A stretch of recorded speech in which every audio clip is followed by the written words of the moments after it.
3. Zael gave no hint of his discovery as he followed Celine Nasardo and her brother inside. Once more, the words of Rathma returned to him. If you cannot find the way, wait, and the way will find you. But what yet did it all mean? How was this bound to the destruction of the World Stone? The halls of the Nasarda house stood high and were filled with shadows created by an array of round-bottomed oil lamps standing guard in braces on each wall. Their sheer number alone meant that there had to be more servants than the pair had thus far seen, but none were in sight, nor did he hear any movement beyond that of his own party. Concentrating, he sensed the presence of several others around him, all moving with a wariness that the necromancer deemed caused by him. As he proceeded through the long, oddly empty corridors, Zael realized that everything here had been built larger than it needed to have been. Again, he felt more as if he entered a vast temple than a home. The necromancer did not even have to reach out with his heightened senses to understand that Celine's residence was also far more ancient than he would have expected. In fact, from what he had seen of Westmarch, it had to be older than nearly every other structure in the capital. The House of Nasara is one of the oldest in all of Westmarch. His hostess informed him without warning. Had she read his thoughts? Ignorant of Zael's brief suspicious glance, she went on. The original structure was said to be part of the fortress, first raised by the great Lord Arrakis. The name registered with Zael, but what he knew of the legend surrounding the man did not set with what he sensed of this place. Whatever its present occupants might think, there was something much older here, something as old as any ruin in the jungles of Kejen. We will be most comfortable in here, Celine added a few seconds later, gesturing at a sitting room large enough to hold more Rathmanians than Zael himself had ever met. A wide fireplace, whose opening had been carved to resemble the maw of a huge wolf, greeted him with gutted flame. The huge fire looked to have been kindled, although again there was no servant about. "They heard you were coming," Sardak blithely remarked, showing that he, too, seemed to be able to read Zael's thoughts now and then. "They were just dying not to meet you." Forgive my brother. The Lady Nasardo interjected, smiling warmly at the necromancer. He's concerned for my welfare. And why not? That bastard thinks that he can take what is yours through deceit, and he has the influence to make the magistrate's decree such lies lawful? Her smile faded. Yes, that's quite possible. Zael decided that it was time to take the reins. He already had too many questions concerning the house itself, and knew that they would never be answered if he continued to react, not act. After all, while Rathma preached that there were times to wait, he also preached that hesitation was the first step to defeat. "You wished of me some assistance?" the necromancer uttered, drawing the veiled eyes of both siblings. "Being what I am, and having heard what I have, I can make some very accurate assumptions. However, before I promise my efforts, I must hear the absolute truth, and I will know if it is not." The last was in some part false, but the reputation of his kind made many believe such powers to exist. It often enabled the necromancers to better determine their course of action. Yes, we delay too long. The noblewoman indicated 3 plush, leather-clad chairs set near the fireplace. Sardak immediately dropped down in the one nearest the flames and reached for a smoked glass decanter set atop a crested golden tray on a small, square oak table. Although there were 3 matching goblets beside the decanter, The brother started putting the edge of the container to his lips. Sardak, remember yourself. With a grunt, he replaced the decanter. My apologies, dear sister. Celine nodded her satisfaction.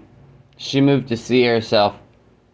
Pulth, ever the silent shadow, holding her chair for her. Thank you, Pulth. You may go now. Mistress? I have the utmost faith in Master Zael's integrity, Pulth. You are dismissed. The bodyguard bowed to her. To Sardak and even the necromancer, however, his gaze came up. Zael read in them a warning should anything befall his employer. But when Pulth had shut the doors behind him, Salines gestured at the third chair. Please, sit down, Master Zael. Thank you. I prefer to stand. And it's just Zael. Will you at least have something to drink? Zael shook his head. My only interest is in hearing your tale, Lady Nasardo. I will tell it then. But if you continue to be just Zael, then you will from this point on refer to me as Celine, not Lady Nasardo. And I, announced Sardak with a flourish and a mocking grin. You may not refer to me at all, necromancer. Ignoring him, Zael looked into his hostess's eyes.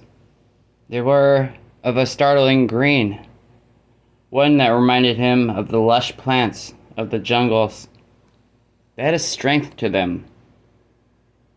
She had a look about to her, too, that she could trace in part of her background and ancestry, not that far flung from his own. You were saying, my lady? Her brother snickered. She pursed her lips, but did not correct Sardak again. This is the house of Nasardo. An old house, as I said. Unfortunately, it is a dying house, Zael. You see before you the last survivors of the bloodline. Sardak raised his goblet. Here's to an overdue end of a bad thing. Zael frowned, something suddenly occurring to him.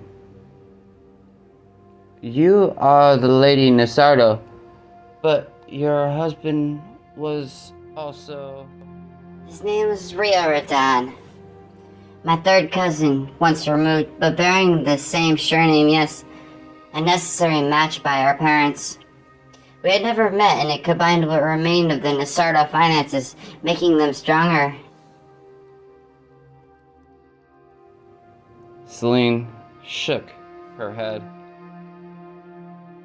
It did not do the same, I regret, for our union. We had mutual respect, and even some affection. Still, that would not have been enough if any child had come of it. She had barely been of age when they had married. Rioradan, a bull of a man in body, was a gentle soul by nature. He sought for the good in every man, sometimes searching for it too long. More than once he was cheated, although never by any drastic measure. We were wed 3 years and a quarter when illness took him. No one could do anything to slow it. He might as well have been struck down by a sword. Rioradan was dead in 2 days. With his passing, the weight of Nasardo's fortunes fell to the young widow, and she proved to be far more competent in managing its resources than her good-willed husband. In the 3 years that followed, she rebuilt what had been lost to the point that she felt that she could at least breathe safely. And then had come Lord Aldrich Jitton. My husband knew him, did business with him. But once Rioradan passed away, I heard nothing from Lord Jin. Nothing until he came to my door just a month ago, holding in his hands what he said was proof that Nasardo was now his. The documentation appeared authentic. A turning over of the estate in lieu of money borrowed from Lord Jin for an enterprise, the noble said, had not proven out for Nasardo.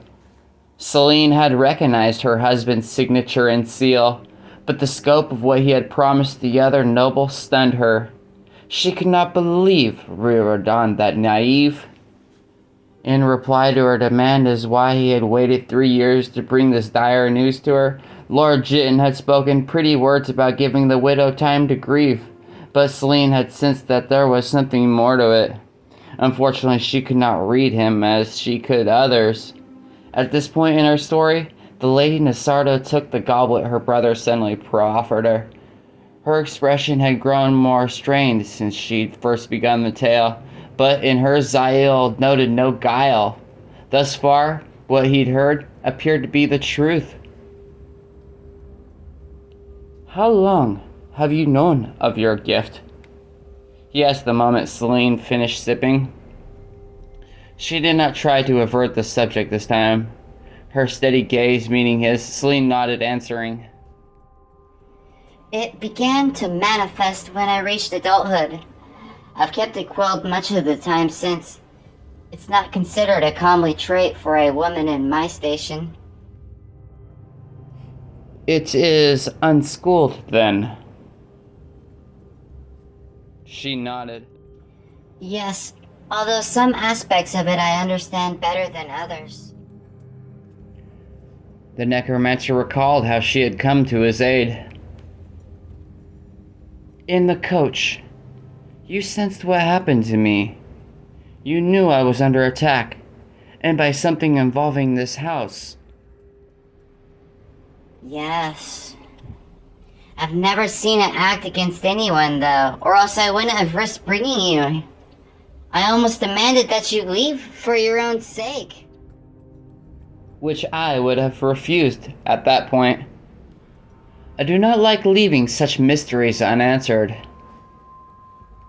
He considered something. You lived in this place before your husband Riordan Nasardo was the newcomer to it, not you. I was born here. Zael glanced at Sardak. And you? I was born here too, but I didn't live here for very long. You see, my mother was a servant. Sardak is actually my half-brother, Master Zael. Celine gave her sibling a loving look. Born 2 years after myself, our father had him and his mother sent off to a country estate where he was raised. After my mother passed away, father had Sardak brought back. And do you also share the gift, Master Sardak? I'm very lucky at cards, if that counts. Their brother smirked, taking another deep swig. He has a trace. No more. The gift is much stronger in me. Celine met the Wrathmanian's gray eyes. Although I never used any of it for gain. More's the pity, Sardak interjected. Ignoring him, she continued. I've always been able to sense the intents of those seeking my favor. Until Lord Jin, that is. And from him? Utter emptiness. Nothing at all. Which to Zael was sufficient indication that this other noble also wielded the gift. The magistrates will side with him on his claims, you say? Celine put down her goblet. He is a man. I am a woman. And this is Westmarch. What do you hope to obtain with your conversation with Rioradan? The magistrates will certainly not take his testimony. Sardak chuckled. The Rathmanian's got a sense of humor, even if he doesn't know it himself. I have no other recourse. I hope that Rioradan might be able to tell me something I can use. That's all.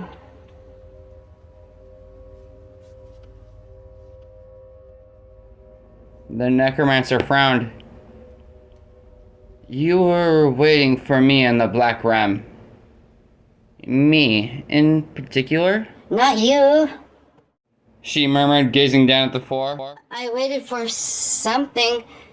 I didn't know what, but I felt certain that I would find it there. Though it took 5 anxious nights. If you cannot find the way, wait, and the way will find you. Will find you. It appeared that the words of Rathma applied not only to his loyal followers, but to others as well. Yes, there was definitely more to this than merely a struggle over valuable property. But what it truly concerned, Zael still did not know. He saw only one course of action that might reveal matters to his satisfaction. You need say no more. I will do what I can to summon the shade of your husband, though I cannot promise if the results will be as you hope. I expected nothing more.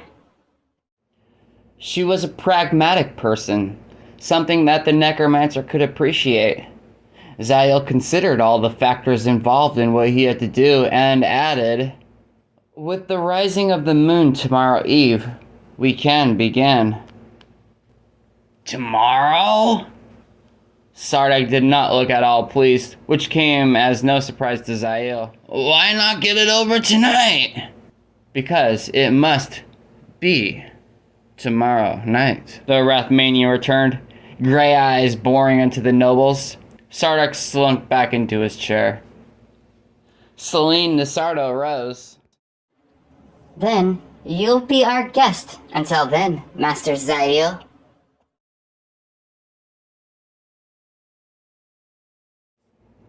When he started to speak, she smiled and added,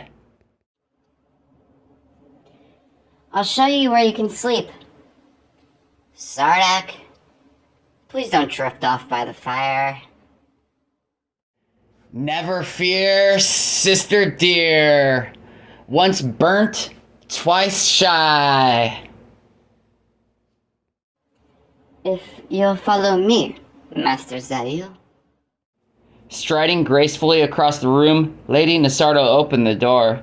The necromancer trailed after her, silent and ever observant of his surroundings.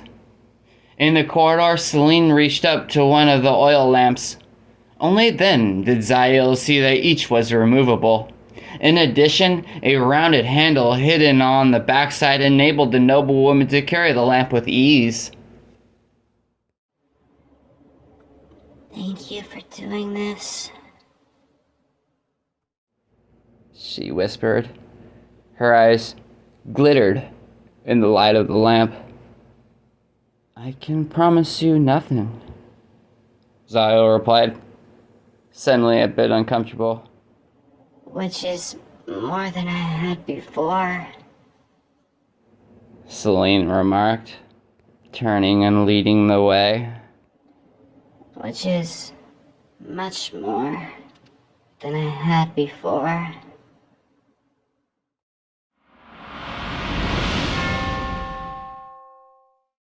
Luxury was not something a Rathmanian sought, and so Zael found no comfort in his surroundings. The plush down-filled bed, the high polished rafters, the elegant embroidered rug that had made the journey all the way from Luca Lane, they only made him yearn for the jungles of his home. They also resurrected dark memories.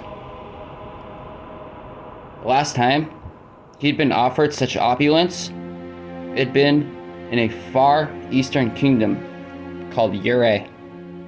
He, Kentril Dumont, the Vajere sorcerer Quoth Sin, and the captain's companions had all become the guests of the realm's lord Juris Khan. The finest the kingdom had to offer had been given to the outsiders.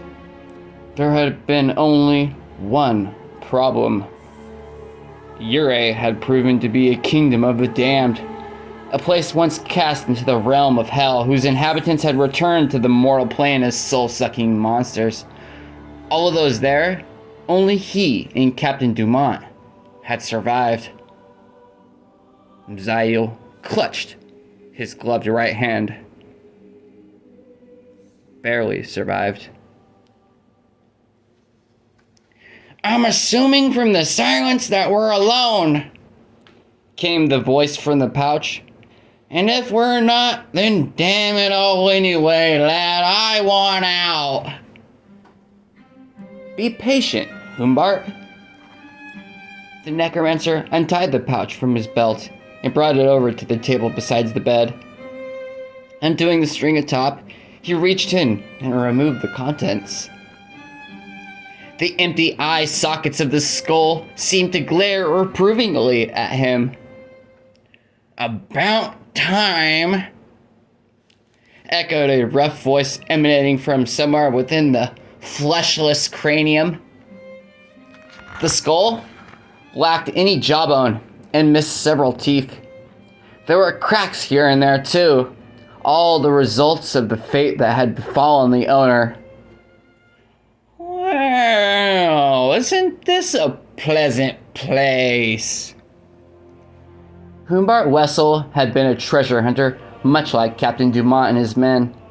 He had been part of an earlier and no less fatal journey to reach Lost Ure. Only in Humbart's case, death had come from a high fall when he had attempted to return to the city on his own some years later.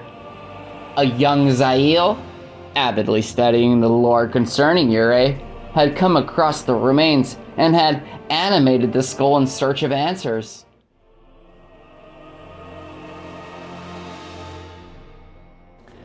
Somehow, he never managed to get around to sending the mercenary spirit back to the netherworld.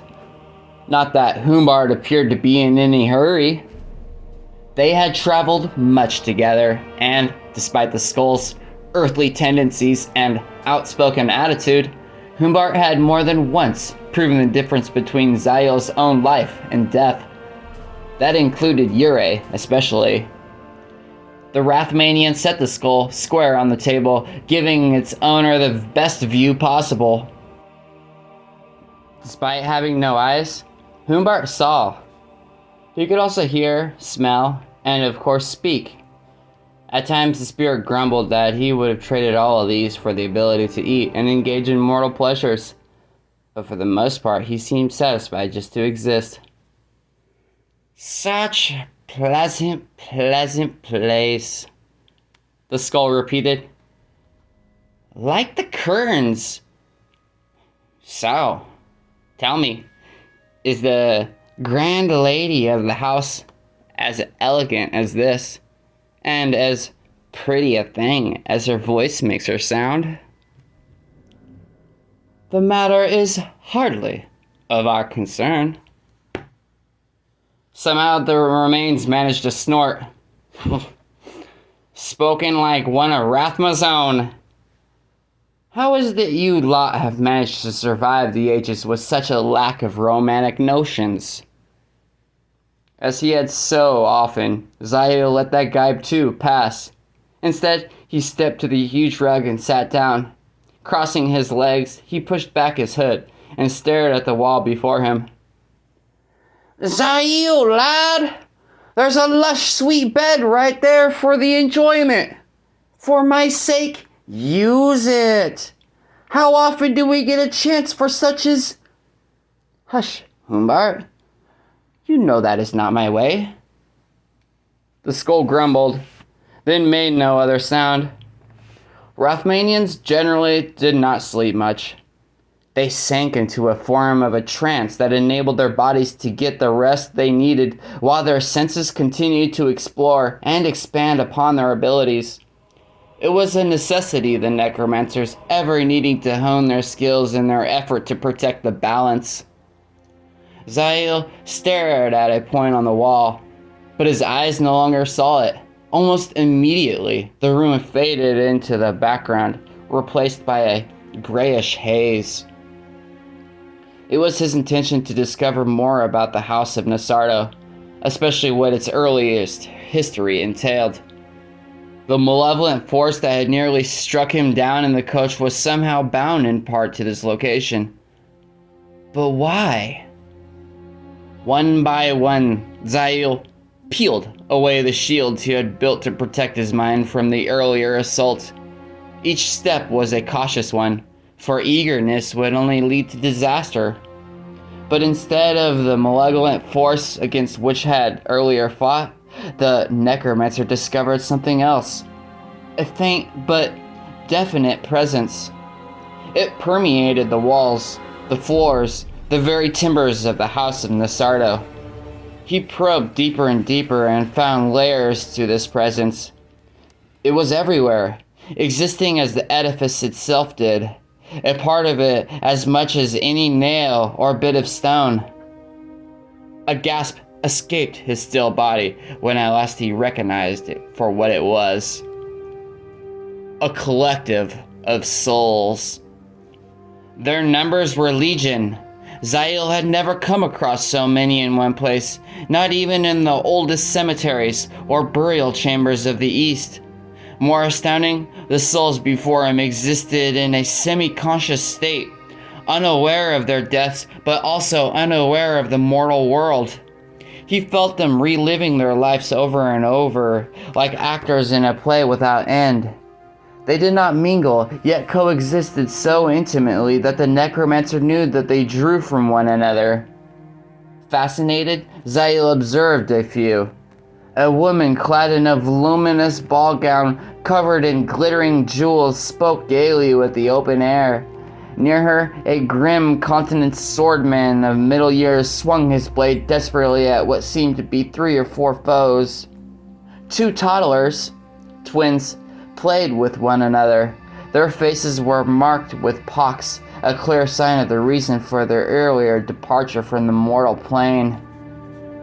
Curiously, they were the ones who finally noticed him. Although Zael had no true form, to them he would have appeared much as he did in life. The toddlers seized their game, one involving a ball and small stick figures, and gazed up solemnly at the necromancer.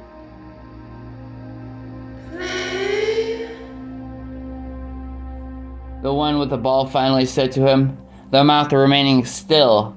The child held the ball up for Zael to take. I do not know the game, he replied, his own lips moving. This admission caused the twins to lose interest in him. They turned back to their playing, bouncing the ball between them and then choosing a stick figure from the group. A moment later, the twins faded into the background, indistinct but still visible. Only as he studied more of the shades did Zael see common trait among them. They all had eyes similar, if not identical, to Celine Nasardo. Were these the souls, then, of the many generations of her house? If so, the bloodline of Nasardo had once been far more fertile. Fascinated, he moved on, gazing at one reenactment after another. Lovers, liars, scholars, fools, fighters, and cowards. The ill, the impractical, the impressionable. The gathered souls of Nasardo covered the spectrum of human frailties and triumphs. Then it occurred to him that Riordan Nasardo should be among them. The necromancer concentrated, silently repeating the man's name. Doing so bettered the chance that the shade would be drawn to him.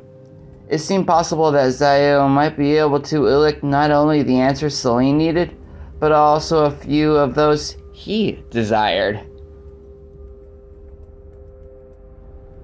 Riordan, Riordan, husband of Selene, come to me, Riordan.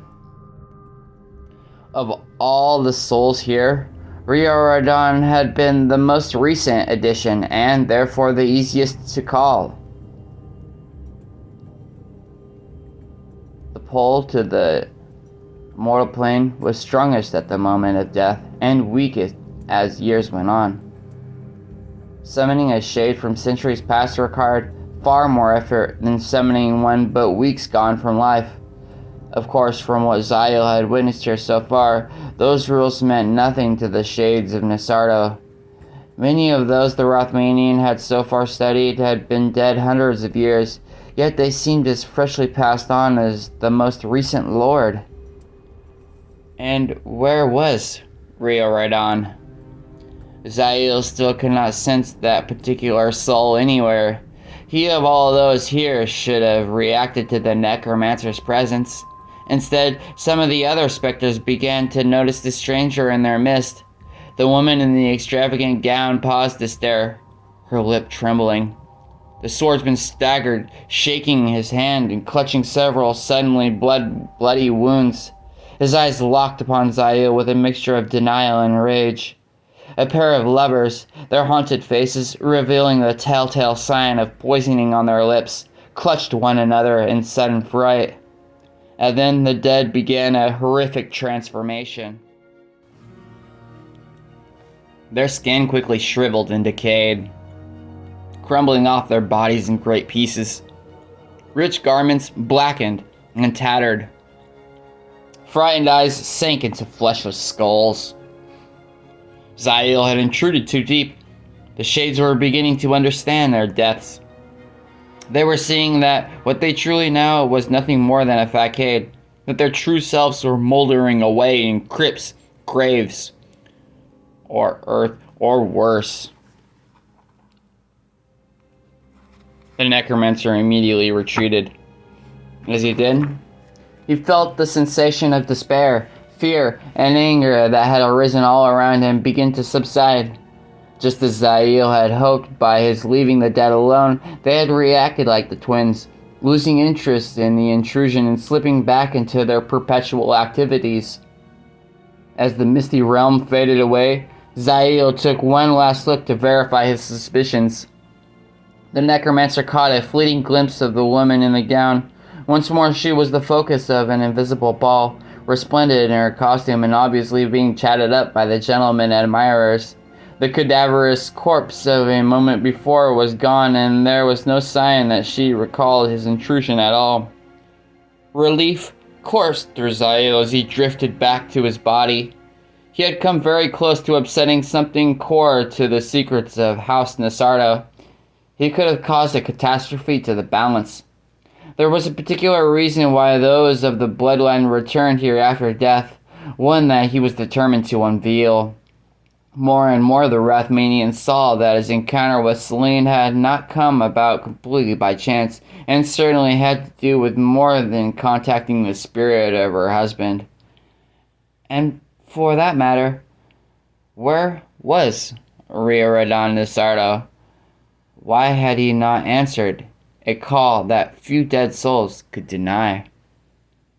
The myriad paths lay before him intrigued Zael. Caught up in trying to puzzle them out, he paid little mind to his return to his mortal shell, an act almost as reflexive to him as breathing. That is, until he discovered that he could not enter. Something else had gotten to his body before him. It clearly sought to claim his form for its own. Zael probed, but found nothing to identify its origins. It was not one of the souls he had discovered. Of that the Rothmanian was certain.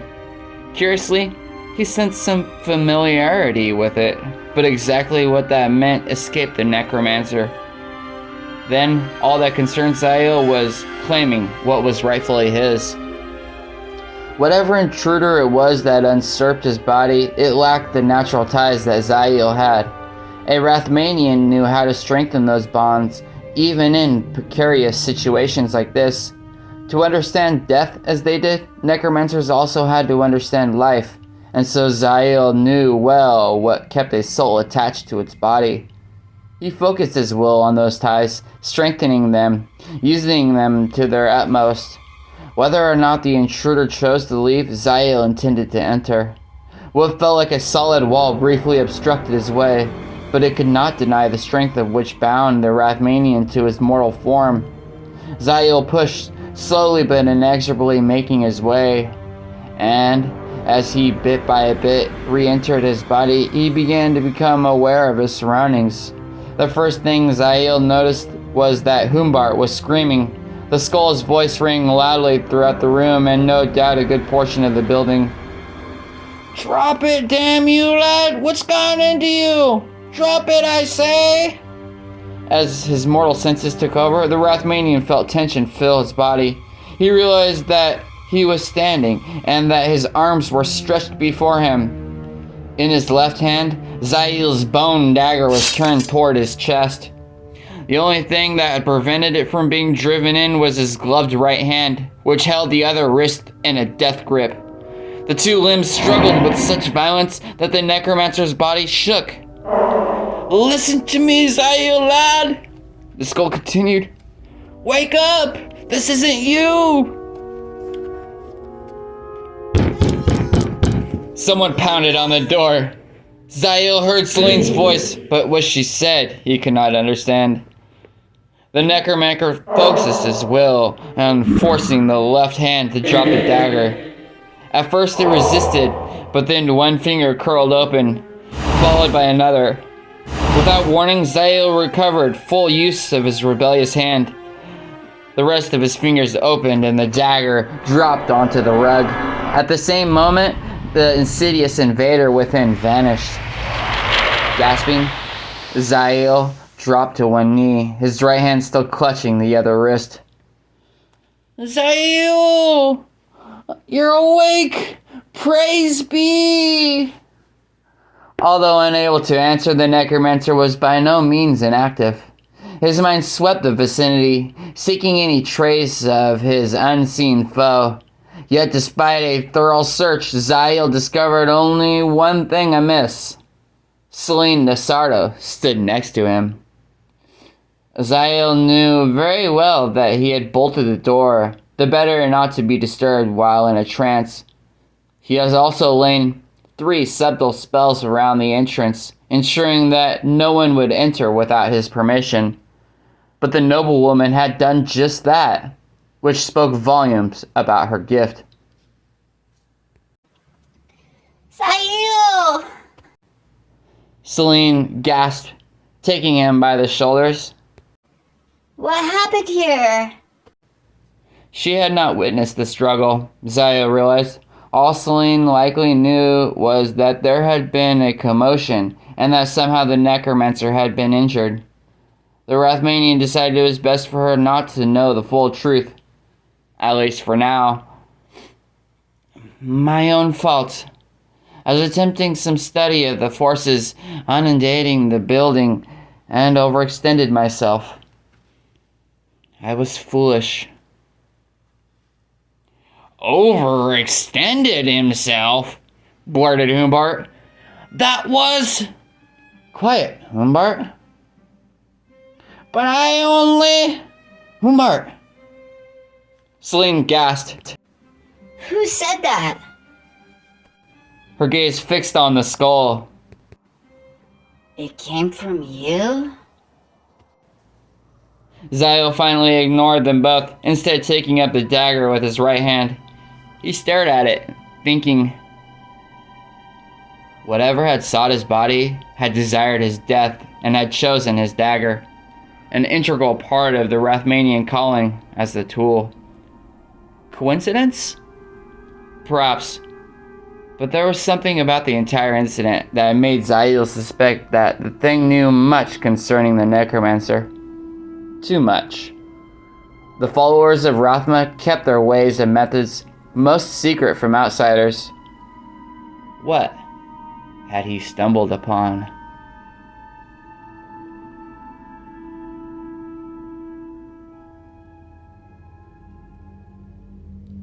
Caribitis studied his dagger, its faint glow giving it an especially ethereal look. He frowned, not disappointed, but also not pleased. He sat on the stone floor of a chamber completely unlit save for the light from the blade. His cloak and robes were draped across the floor in such a manner that it almost looked as if it had melted into the stone. In the darkness surrounding him, something large scuttled about. Calm yourself, my love. He muttered to the shadows. It was to be expected, but it will be remedied. Caribitis placed the bone-wide dagger in his belt and rose up with just the aid of his legs. His voice carried only detachment. The balance will be set proper again. It will be at all necessary costs.